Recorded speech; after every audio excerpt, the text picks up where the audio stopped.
Most people think guardian angels are solitary. Each soul gets one. That angel stays with that soul, alone. But that's not how it works. Your guardian angel is not orbiting you in isolation. Every time you meet another person, something else is happening in a world you can't see. Their angel and yours are meeting too. And what happens in that encounter determines more than you realize. Padre Pio saw this. He watched what guardian angels do when the souls they protect come face to face. And what he witnessed should change the way you think about every conversation, every friendship, every stranger you pass on the street. Padre Pio didn't just believe in guardian angels the way most people believe in things they've been taught. He knew them. He spoke to his own angel daily. He sent his angel to wake people in distant cities when they needed to pray. He asked other people's angels for help when those people refused to listen to him. The Franciscan monastery at San Giovanni Rotondo was not just filled with monks and pilgrims. It was filled with angels, and Padre Pio could see them, not as vague presences or feelings. He saw them moving through doorways. He saw them standing beside souls in the confessional line. He saw them leaning close when someone prayed. And he saw what happened when two people met and their angels met with them. One morning in the late 1940s, a woman arrived at the monastery before dawn. She had traveled for 2 days to see Padre Pio. Her son had stopped speaking to her. They had argued about his marriage, about his work, about his abandonment of the faith. Every letter she sent came back unopened. Every visit ended in shouting. She had come to ask Padre Pio to pray that her son would soften, that he would forgive her, that the wall between them would crack. She stood in the dim corridor outside the sacristy, clutching her rosary, waiting for the priest to pass. When Padre Pio walked by, she reached for his sleeve. Before she could speak, he stopped. He looked at her. Then he looked past her, to her left, to her right. He tilted his head as if listening to something only he could hear. Then he said, "Your angel and his angel are already speaking. They've been speaking for months. Do you want to know what they're saying?" The woman stared at him. She hadn't mentioned her son. Padre Pio hadn't asked her name. But he knew. He always knew. He motioned for her to follow him into a small side room where the morning light barely reached. She sat. He stood by the window, looking out at nothing she could see. And then he began to describe what happens when two guardian angels meet. He said when two people come into each other's presence, their angels arrive first. Not in time. Time doesn't govern them. But in a different order. Before the handshake. Before the greeting. Before the eyes meet. The angels are already there, standing in a space that overlaps the visible room but is not contained by it. And the first thing they do is present each other with the state of the soul they guard. Not in words. Angels don't need words, but in a kind of light. Each angel radiates the spiritual condition of the person they protect, and the other angel sees it instantly, completely. They see the sins that haven't been confessed, the graces that were accepted, the graces that were refused, the wounds that are still bleeding, the virtues that are growing in secret, the temptations that are winning, the prayers that are being whispered in the dark when no one else is listening. All of it, unveiled, in an instant. The woman in the chair leaned forward. "What did my son's angel show yours?" she asked. Padre Pio didn't answer directly. He kept talking. He said the angels don't show these things to condemn. They show them because they're about to ask each other for help. Every human meeting is an opportunity. When your soul encounters another soul, grace has a chance to move between them. A word might be spoken that cracks something open. A glance might communicate forgiveness. A silence might offer space for repentance. But none of that happens by accident. The angels are negotiating. They're asking, "What does your soul need? What can mine offer? Where is the opening? What is God trying to do here?" And then they coordinate. One angel might press their soul to speak. The other might soften their soul to listen. One might shield. One might expose. They're working together, even when the two people are working against each other. This is what was happening between the mother and her son. Every time she wrote a letter, her angel carried it in a way she couldn't see, not just the paper and ink. The angel carried her intention, her love, her desperation, her wound. And when the letter arrived, her son's angel received it first. The son would throw the letter away unopened, but his angel had already seen what was inside it, had already felt the mother's longing pressing against the walls the son had built. And the son's angel would take that longing and place it somewhere the son couldn't ignore. A memory, a dream, a flicker of guilt in the middle of an ordinary afternoon. The son thought he was free of his mother, but her angel and his were still meeting, still speaking, still working. Padre Pio said the meeting of angels doesn't depend on the will of the people involved. The son could refuse to read the letters.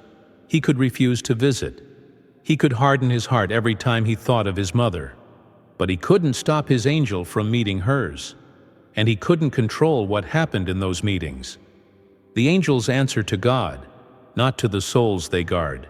If God wants something to pass between two people, the angels will find a way to deliver it, even if both people are fighting against it. That's why some conversations haunt you for years, why some chance encounters redirect your entire life, why a single sentence from a stranger can undo a lie you've believed for decades. It wasn't chance. It was two angels who saw an opening and struck. But Padre Pio also said the meetings can be violent. Not every angelic encounter is gentle. When a soul trapped in serious sin meets a soul living in grace, their angels meet in opposition. The demon influencing the sinful soul tries to block the meeting. The guardian angel of that soul is already fighting just to keep the person alive, to whisper warnings they refuse to hear, to deflect blows they're inviting. And when another soul approaches, a soul whose angel is strong because the person prays, because they go to confession, because they're trying, the demon resists, because it knows what will happen if the two angels coordinate. The angels of the just are reinforcements. They carry graces the struggling angel can't access alone. And if those graces reach the trapped soul, something might shift. A word might land. A truth might get through. The person might, for the first time in months, feel the weight of what they've become. Padre Pio once described watching a man in mortal sin walk past a woman who had just come from confession. They didn't speak. They barely looked at each other. She was a stranger. He was on his way to commit another sin he'd already committed 100 times. But as they passed, their angels met. And the woman's angel struck the man's angel like lightning strikes a rod. Not to harm, to transmit. The grace the woman was carrying, the sanctifying grace she'd just received in absolution. Her angel shared a portion of it with the man's angel. And the man's angel took that grace and drove it into the man's soul like a spike into hard ground. The man stopped walking. He stood in the middle of the road. He didn't know why. He felt something he couldn't name. A sudden nausea, a sudden clarity, a sudden awareness that what he was about to do was grotesque. He turned around. He went home. He didn't go to confession that day. But 3 weeks later, he did. And when he knelt in the confessional, he said, "Father, I don't know what happened to me, but I want to stop." The two people never met again. But their angels had collided once, and it was enough. That's the nature of these meetings. Sometimes they're brief, a flash, a single moment of contact. Other times they're prolonged. When two people are bound together, parent and child, husband and wife, close friends, their angels are in almost constant communication. They're not just meeting when the people meet. They're meeting in the spaces between. When the mother prays at night for her faraway son, her angel doesn't wait for the next letter. The angel goes to the son's angel immediately, and the two of them begin working on the son's soul while he sleeps. The son might wake with a strange sadness, a strange hunger for something he can't name. He might find himself thinking of his mother without bitterness for the first time in months. He doesn't know why. He thinks it's random, but it's not random. It's the fruit of two angels laboring together in the dark. Padre Pio told the woman that her prayers had never been wasted. Not one. Every rosary she prayed, her angel carried to her son's angel. And her son's angel used them. Like tools, like weapons, chipping away at the stone her son had built around his heart. The son didn't feel it happening because the angels work beneath the level of consciousness. They work in the will, in the imagination, in the memory. They plant thoughts that feel like the person's own thoughts. They surface memories at the exact moment those memories will do the most good. They arrange circumstances, a song on the radio, a conversation overheard, a Bible left open to a particular page, that look like coincidences but are carefully staged interventions. And all of this happens because two angels are meeting, again and again, coordinating their efforts, refusing to give up on the souls they were sent to save. But the meetings can also reveal failure. Padre Pio said there are times when two angels meet and both are exhausted. Both are watching their souls drift toward destruction. Both are begging God for more help, more time, more grace. And when they meet, they recognize each other's weariness. They see the same hopelessness mirrored in the other. This happens when two people trapped in the same sin meet. Two alcoholics, two adulterers, two souls who have chosen bitterness and are feeding each other's bitterness every time they speak. Their angels meet, but instead of coordinating an attack on the sin, they're both in retreat. They're both trying to stop the bleeding, and the meeting becomes a moment of shared grief. The angels don't stop fighting, but they're fighting a losing battle, and they both know it. And sometimes, in those meetings, one angel will beg the other, "If your soul won't listen, at least make them stop encouraging mine." This is why Padre Pio was so insistent that people be careful about who they spend time with. Not because he was worried about reputation, but because he knew the meetings of angels are real. And if you surround yourself with souls whose angels are weak, whose angels are barely holding the line, your angel will spend all its strength trying to protect you from the influence of those souls, instead of helping you grow. Your angel can handle occasional exposure to darkness. But if you live in it, if you choose friends whose lives are a war zone, your angel will be dragged into that war. And the meetings that should be moments of mutual aid become moments of mutual defense. Both angels standing back to back, trying to shield their souls from each other. Padre Pio also said the angels remember every meeting. They don't forget. A conversation you had 20 years ago with someone you barely remember, your angel remembers. And if that person's soul is in purgatory now, your angel is still meeting theirs. Angels don't abandon the souls they guarded just because those souls have died. They stay. They present the soul to God. They watch over the purification. And if the soul in purgatory once encountered your soul on earth, the two angels are still connected, which means when you pray for the dead, even for the dead you didn't know well, your angel knows exactly how to deliver that prayer. Your angel finds their angel, and the two of them bring your intercession before God together. This is why the Church teaches that the communion of saints is real. It's not a metaphor. It's a web of angelic meetings stretching across time, across death, across the space between earth and heaven. The woman asked Padre Pio if her son would come back to the faith. He looked at her for a long time. Then he said, "His angel hasn't given up. Neither should you." He didn't promise a happy ending. He never did. But he told her to keep praying, to keep writing letters even if they came back unopened, because every letter was a meeting between angels, and every meeting was a chance for grace to break through. He told her that the son's anger was loud, but it wasn't the deepest thing in him. Beneath the anger was a wound, and beneath the wound was a soul her son had forgotten he had.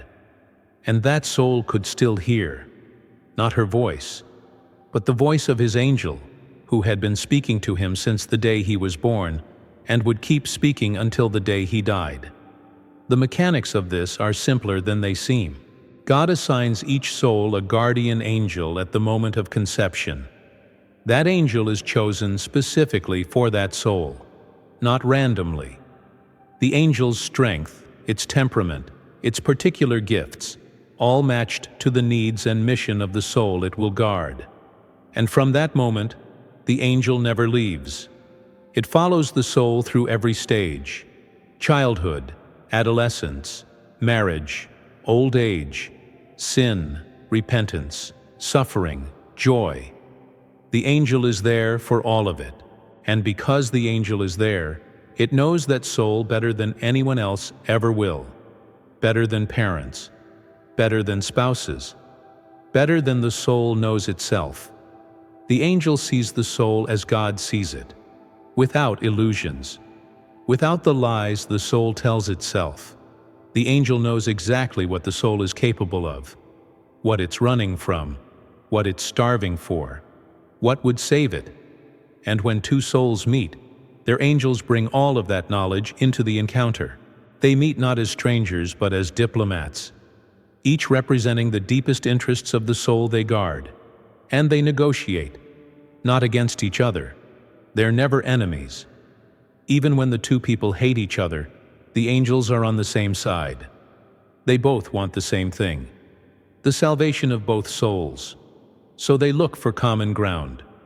They look for the point of contact where grace can move from one soul to the other. Sometimes that point is obvious. A soul in despair meets a soul full of hope, and the hopeful soul's angel helps them say the exact words the despairing soul needs to hear. Sometimes the point is hidden. The two people might argue. They might wound each other. But beneath the argument, the angels are working.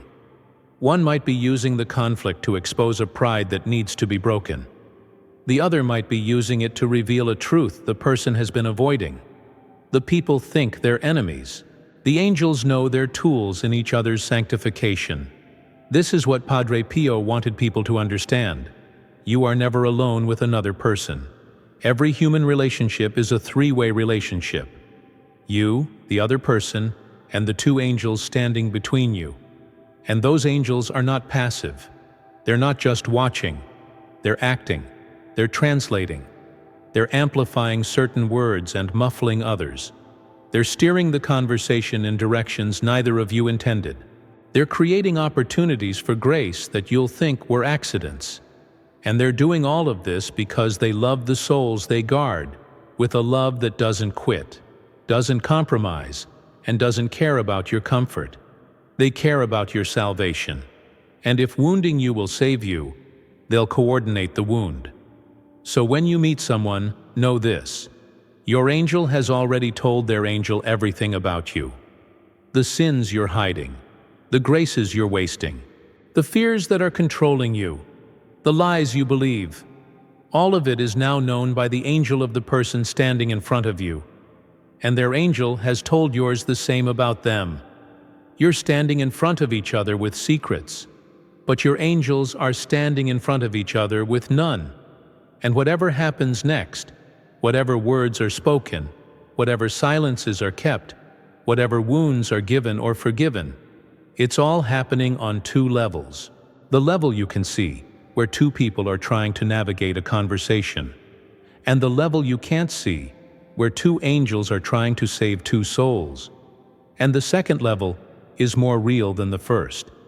That's why Padre Pio told people to pray before meeting anyone important, before a difficult conversation, before reconciling with someone you've hurt, before confronting someone who's hurt you.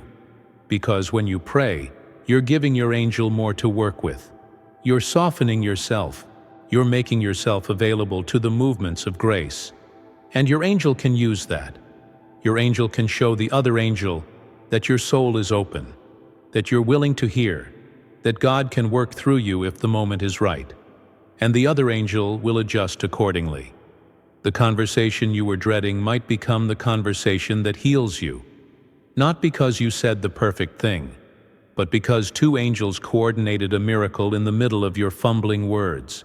And if you're praying for someone who won't speak to you, someone who's walked away, someone who's cut you off, know that your angel is still meeting theirs. Every time you pray, your angel goes to their angel with an offering, and their angel takes it. Even if the person refuses to take anything from you, their angel is accepting help on their behalf.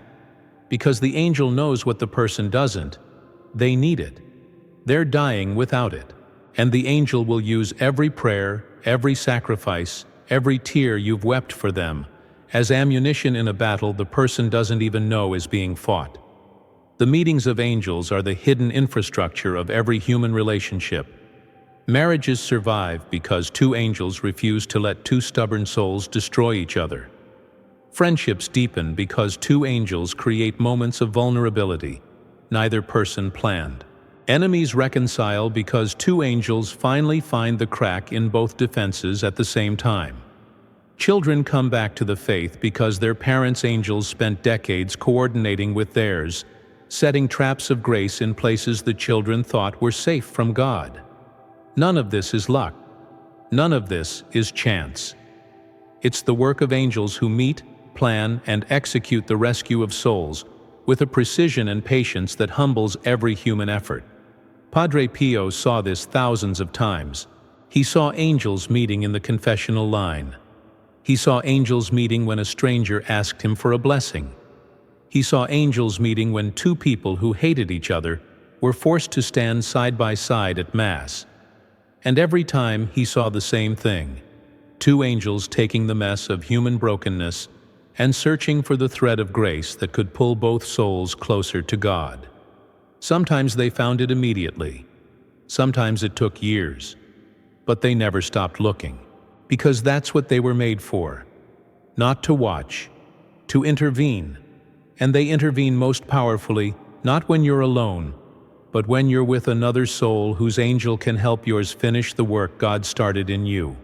So the next time you speak to someone, anyone, a friend, a stranger, someone you love, someone you fear, remember this. You're not just speaking to them. You're standing in a room with four beings. Two of you are visible. Two are not. And the two who are not are more invested in the outcome of the conversation than you are. They're not hoping it goes well. They're making it go the way it needs to go to save you both. Trust them. Pray before you speak. And know that every word you say is being weighed, filtered, and delivered by an intelligence that loves you more than you love yourself. Padre Pio told the woman to go home, to keep praying, to trust that her angel and her son's angel were still meeting, still working, still refusing to surrender.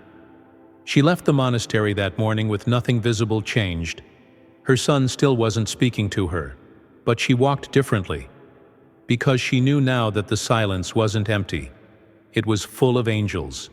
And angels don't meet for nothing.